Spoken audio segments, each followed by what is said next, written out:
One of the changes in our recommendations has been recently to emphasize the possibility that interest rates will be going up rather than, as still so many mainstream economists and the Fed believe, going down. And one major near-term reason for that is the tariff policies of President Trump. In general, and I don't claim to be an expert on tariffs, but in general, I am supportive of what the president wishes to do on tariffs, which is to make a more fair trade policy between the United States and essentially all other countries, with particular emphasis on China. So that's a factor that's causing me to say, okay, long term, I like what tariffs are doing, but clearly short term, some of the things that he has done, which I think probably are about the switching from one comment about tariffs and then changing and making, in many cases, multiple changes in policy, which is part of the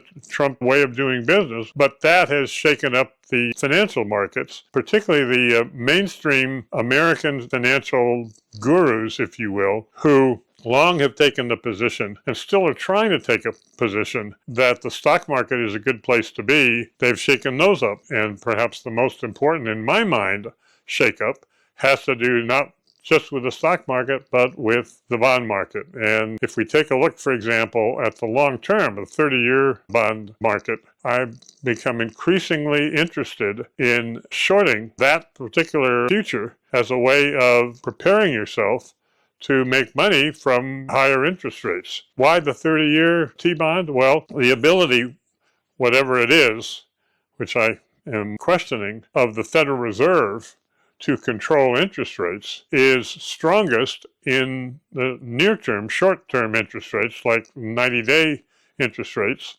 because that's what they have control over in terms of the Fed funds. So the 30-year T-bond is going to be the area where the impact of the Fed is weakest. And what is the most important impact on which way the 30-year bond interest rates are going? I've continued to feel that that is what happens multiple times a week when the Treasury puts out their efforts, which have to be successful, literally have to be successful in order to avoid default by the country, put out their auctions for over $100 billion with a B dollars every week. And of course, part of the reasons those auctions are so big is because the national deficit for the year estimated, last I saw, at like another $2 trillion of national debt this year alone, which gets us from 36, it may be up to 37 trillion of federal debt. Maybe that gets us up to 38 or 9. And the reason that's so damaging, as the analyst Alistair MacLeod, whom those of you who read my newsletter will know I frequently include, is that when the rate of increase in the debt exceeds the rate of increase in economic growth potential, he uses a number of 3%, then he says this is a debt trap. And that, he would say, is what we're in for. I'm at the point where thinking that in large part because of interest rates, as interest rates go up, this will put more and more pressure on the government, that the ability of them to hold the line against what I think has to happen, which is not a small decrease in government spending, but at least the number, decrease government spending by at least $1 trillion. I think increasingly will have to be instituted by Congress. And the reason is that the longer they wait, the higher interest rates, I think, will go, and therefore the numbers on just how difficult it is for the financial system to deal with all of the debt will continue to grow. And perhaps the biggest single industry that is impacted is the banking industry. And one of the, in my opinion, major mistakes that we made is to allow banks that have huge losses based on interest rates going up and therefore bond prices going down, were allowed by the government to say, oh, well, that doesn't mean you're in default because we'll allow you from an accounting standpoint to treat the value of those bonds at 100%, what they'll be when they mature. And this, from anyone who has a knowledge of accounting, is the height of hypocrisy.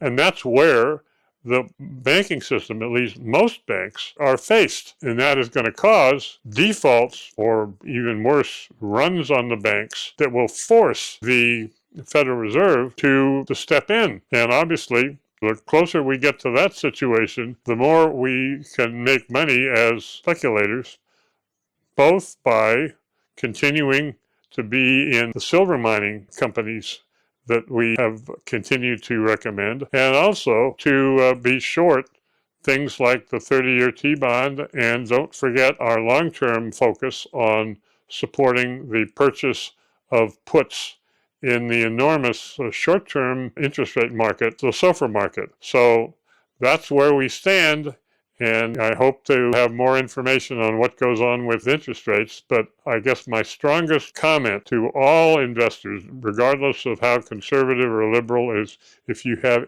any bond with a maturity of more than 2 years, sell them. For goodness sake, sell them to reduce your vulnerability to what happens to a portfolio when interest rates go up big time. I said that was my final comment, but that was my semi-final comment. My real final comment was, remember Paul Volcker, the Fed chairman, who under his policies, which I supported, broke the back of inflation just by reducing the growth of the money supply.